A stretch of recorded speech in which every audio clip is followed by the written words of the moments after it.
तर नीलम गोऱ्हेंनी केलेल्या मर्सिडीज आरोपांचा पुढचा अंक रंगला तो म्हणजे पुण्यात। नीलम गोऱ्हेंच्या वक्तव्यानंतर पुण्यात ठाकरे गटाचे कार्यकर्ते अगदी आक्रमक झाले आणि पुण्यात जोरदार आंदोलन केलं। त्या साहित्याच्या व्यासपीठावरून असे राजकीय आरोप प्रत्यारोप योग्य आहेत का असा सवालही उपस्थित झाला। या संदर्भात ठाकरे गटाचे नेते संजय राऊत यांनी साहित्य महामंडळाला पत्र लिहिलं। या प्रकारावर साहित्य महामंडळानं उत्तरही दिलंय।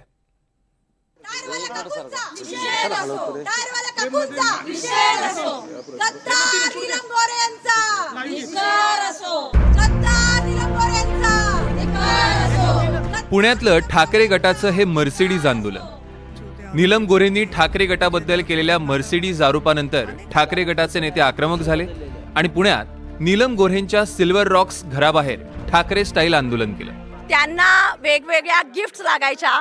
महिला भेटायला येताना त्यांची कायम अपेक्षा असायची की त्यांनी काही ना काहीतरी आणलं पाहिजे, मग ते दागिन्याच्या स्वरूपात असेल, साडीच्या स्वरूपात असेल। जसं त्या उद्धव साहेबांवरती आरोप करतात तर आम्ही सुद्धा त्यांचे कार्यकर्ते आहेत, आम्ही या सगळ्यात गेलो तर आम्ही बोलणारच ना। जसे तुमच्याकडे पुरावे नाहीये, आम्ही त्यांना 5000ची साडी दिलेली होती। आता तुम्ही नीलमताईंना विचारा नेमक्या तुमच्याकडे साड्या किती आहेत, एक अंक शोरूम काही नाही। सहज त्यांची भेट हवी असेल नुसतं भेटण्यासाठी का आता आम्हाला उद्धव साहेबांना भेटायचं आहे ताई तुम्ही मीटिंग करून द्या। आम्ही संपूर्ण महिला आघाडीच्या वतीने दिलेली आहे। ते तुम्ही नीलमताईंना विचारा, त्यांच्याकडे भरपूर स्टॉक आहे। ताई सांगतायत पैठणी दिलेली आहे, ताई सांगतायत पाठीमागे पैठणी।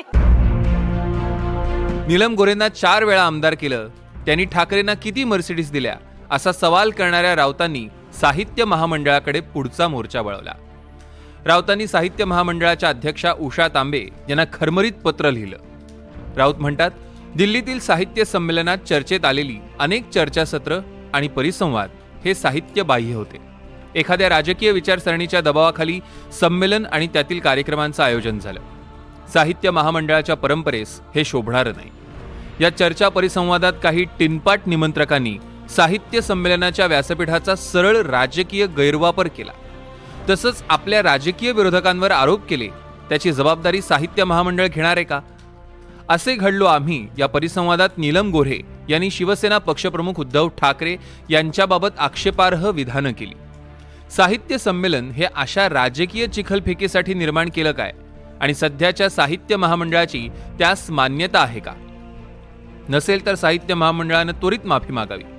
नीलम गोऱ्हे यांनी साहित्य संमेलनाच्या मंचावरून बाहेर पडताच तालकटोरा मैदानाबाहेर पत्रकारांना सांगितलं की मी महामंडळाच्या सदस्यांना 50 लाख रुपये देऊन या कार्यक्रमात सहभागी झाले।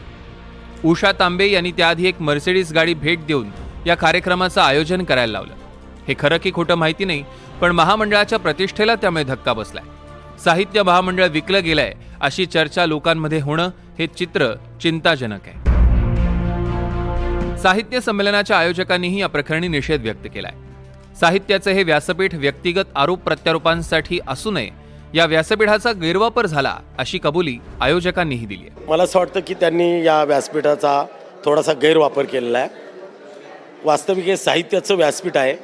लोक या ठिकाणी महाराष्ट्रातून आलेले, देशभरातून सगळे मराठी रसिक या ठिकाणी यांची राजकीय वक्तव्य ऐकण्यासाठी आलेले नाही आहेत। हे संमेलन हे अखिल भारतीय साहित्य महामंडळाचं आहे।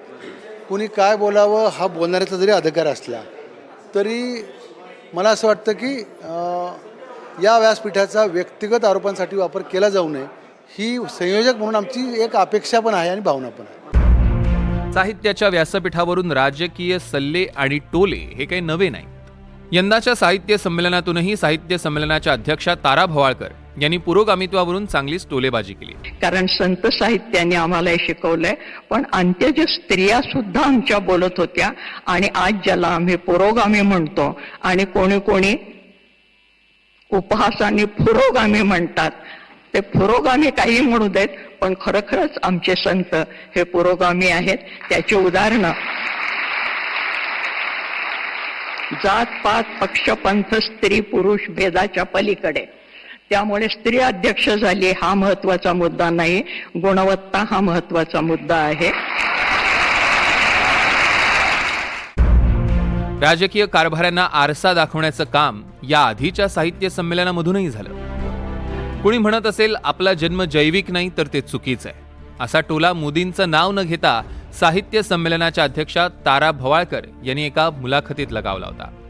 तर अभिव्यक्ती स्वातंत्र्याच्या मुद्द्यावरून बडोदा साहित्य संमेलनाचे अध्यक्ष लक्ष्मीकांत देशमुख यांनी राजा तू चुकलास असं थेट सुनावलं.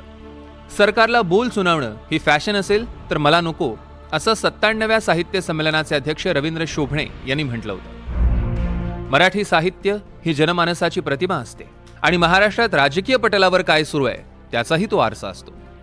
याआधी साहित्याच्या व्यासपीठावरून राजकीय आरोप प्रत्यारोप सहसा झाले नाही. राजकारणातही संस्कृती जपणाऱ्या महाराष्ट्राचं दर्शन याही साहित्य संमेलनात झालं. मात्र साहित्याच्या या रस्त्यावरचं मर्सिडीजचं वळण जरा चुकलंच. पुण्याहून रेवती हिंगवेसह रामराजे शिंदे, NDTV मराठी, दिल्ली. टायरवाल्या काकूंचा विषय असो, गद्दार नीलम गोरे यांचा विषय असो.